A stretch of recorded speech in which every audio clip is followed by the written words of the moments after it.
My travels around southern Africa are very much decided by the season. In summer I look for a cool area, and in the winter I try to be in a place that's warm.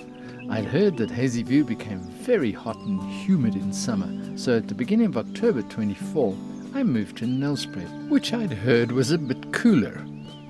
I stopped off at the Lakeview Lodge caravan park, which is about 6 or 7 kilometers from the town of Nelspruit, which is now called Mbombela.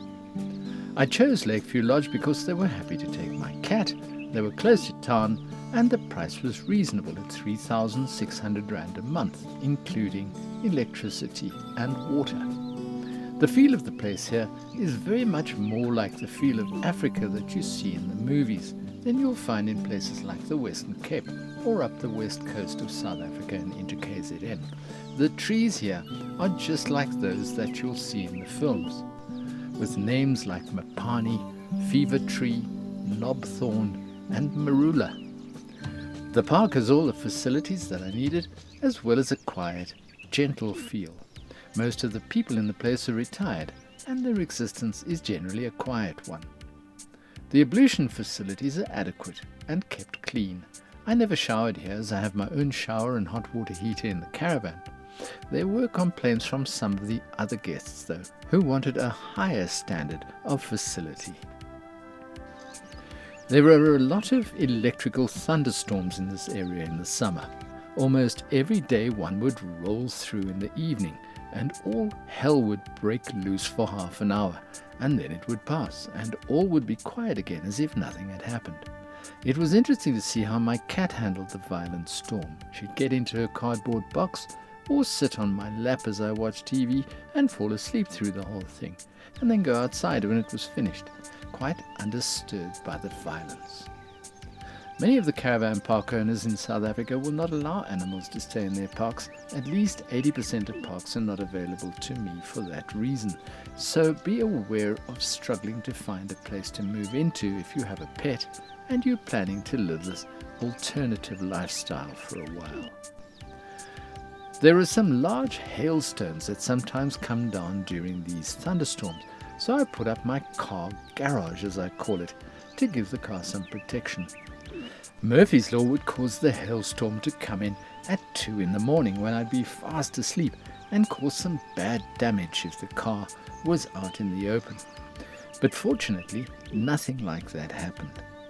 Generally during a storm, an electrical supply box would be hit by lightning, and we'd be without electricity for the next 4 to 6 hours, sometimes for a day or two, until they were able to do the repair, but this was very unusual. I don't mix with people too much in caravan parks. I'm friendly and say hello with a smile to everyone I pass, and sometimes I'll chat to someone for half an hour in passing.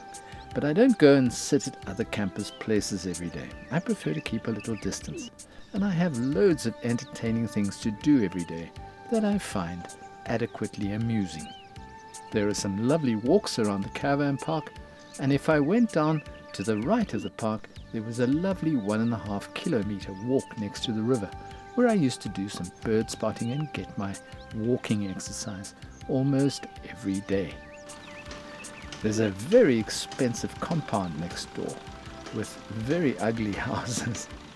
Very expensive and very ugly. I don't know why people buy these things. In the grounds they have animals roaming about. Springbok herds used to come past just on the other side of the fence. And I also used to see giraffes and zebras moving about in the grounds.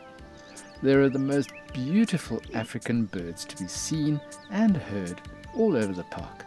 If you're a bird watcher, this is a great place to be. It's very close to the Kruger National Park, although the nearest entrance to the park is over 100 kilometers away and an hour's drive near Hazy View, where I just come from. The caravan park has a nice little swimming pool, great for a cool-off dip on those hot summer days, and it does get very hot and humid here in summer. Below the pool is a dam that people fish in or picnic next to on the grass in the shade of the trees. I spent 2.5 months here, and it was very nice to be near a big town again where I could buy everything that I needed. I found Lakeview Lodge to be a pleasant place. The staff were friendly and the guests generally seemed happy. I did hear from others that they thought it was a bit too run down for their standards, but I'm not into five-star glamping, and this was fine for me. But bear in mind if you come here that it is a little older looking, and it certainly is not a five-star resort. My rating for Lakeview Lodge is a 6 out of 10. Chances are I'll never be back in Mbombela again, and I won't miss it, but it was a pleasant experience for 2 months of my life.